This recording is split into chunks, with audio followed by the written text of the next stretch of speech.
அனைவருக்கும் வணக்கம். நாம் இப்போ பாக்கியலட்சுமி சீரியலில் என்னெல்லாம் சுவாரஸ்யமான விஷயங்கள் நடக்குதுன்னு பார்க்கலாம் வாங்க. நம்ம ஈஸ்வரி பாக்கியோட மனசை புரிஞ்சுக்கணும், பாக்கியாவுக்கும் ஒரு தன்மானம் அப்படிங்கிறது இருக்குது அப்படிங்கிறத புரிஞ்சுக்காத நம்ம ஈஸ்வரி பாக்கியா கிட்ட கொஞ்சமே அறிவே இல்லாமல் நீயும் கோபியை சேர்ந்து வாழணும் அப்படிங்கிற மாதிரி நம்ம ஈஸ்வரி கேட்குறாங்க. ஈஸ்வரிக்கு புரிகிற விதமாக சரியான பதிலடி கொடுத்துட்டு நம்ம பாக்கியா போயிடுறாங்க. ஏன்னா எக்காரணத்தை கொண்டு உங்களோட பிள்ளை என்னோட வாழ்க்கையில் திரும்ப வர முடியாது அப்படிங்கிறத சொல்லிட்டு நம்ம பாக்கியா போயிடுறாங்க. அது மட்டும் இல்லாமல் நம்ம ஈஸ்வரி ஒரு பக்கம், ஐயோ இந்த கோபி வேற அந்த வீட்டுக்கு போயிருக்கானே, ராதிகா அனுப்புவாளோ அனுப்ப மாட்டாலோ தெரியல, என் புள்ள வருவானா மாட்டானா தெரியல அப்படின்னு சொல்லிட்டு ரொம்ப பதட்டத்தோடவே அங்கேயும் இங்கேயும் நடந்துக்கிட்டு இருக்காங்க நம்ம ஈஸ்வரி.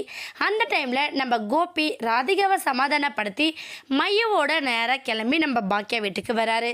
வந்தவரை கேட்டு முன்னாடி நின்று கிரில்லில் தள்ளுறாரு. தள்ள கோபி அவர் மட்டும் தெரிகிற மாதிரி ஃபஸ்ட்டு கிரில்லில் தள்ளுறாங்க.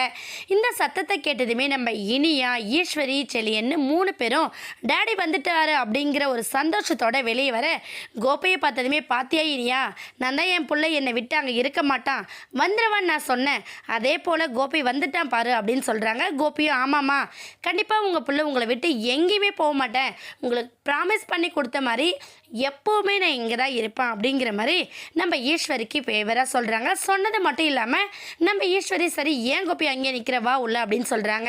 உடனே கோபி என்ன பண்ணுறாங்கன்னா கிரீல மொத்தமாக தள்ளுறாங்க. பார்த்தா கூடவே நம்ம ராதிகாவும் மையவும் ட்ரெஸ் எல்லாம் எடுத்துகிட்டு வந்திருக்கிறத நம்ம ஈஸ்வரி பார்க்குறாங்க. பார்த்த கையோட ஈஸ்வரியோட தலையில் நம்ம இடியே இறங்குற மாதிரி ரியாக்ட் பண்ணுறாங்க. என்னடா இது, யார் நம்ம கோபியோட வாழ்க்கையை விட்டு நிரந்தரமாக ஒழிக்கணும் அப்படின்னு நம்ம நினச்சோமோ, போயும் கோபி அவளை போய் இந்த வீட்டுக்கு கூட்டிகிட்டு வந்திருக்கானே அப்படிங்கிற மாதிரி நம்ம ஈஸ்வரி முழிக்கிறாங்க. பக்கம் நம்ம இனியாவுக்கும் ஷெலினுக்கும் இது ரொம்ப ஷாக்கிங்காக இருக்குது. ஏன்னா அவங்களால தான் அப்பாவோட நிம்மதியே இல்லாமல் ஆச்சு. அப்பாவுக்கு இந்த அளவுக்கு ப்ராப்ளம் ஆனதுக்கு காரணம் ராதிகாவும் அவங்க பொண்ணு தான் அப்படிங்கிற மாதிரி அவங்க எல்லாருமே தப்பு கணக்கு போடுறாங்க. ஆனால் ராதிகா மாதிரி ஒரு நல்ல பொண்ணு இல்லை அப்படிங்கிறத அவங்க அவாய்ட் பண்ணிவிட்டு அப்பா தான் சந்தோஷம் எல்லாமே அப்படிங்கிற மாதிரி அவங்க தப்பாக யோசிக்கிறாங்க.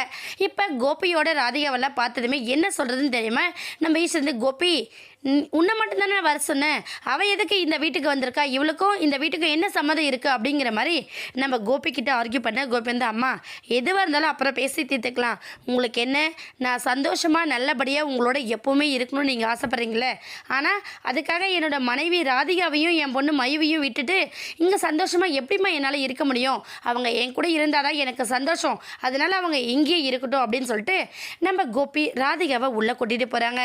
இதுக்கப்புறம் நம்ம ராதிகா கண்டிப்பாக ஈஸ்வரிக்கு ஒரு சரியான பாடத்தை புகட்ட போகிறாங்க. வெயிட் பண்ணி பார்க்கலாம். இந்த வீடியோ உங்களுக்கு பிடிச்சிருந்தா மறக்காமல் நம்ம சேனலை சப்ஸ்கிரைப் பண்ணுங்கள். தேங்க்யூ.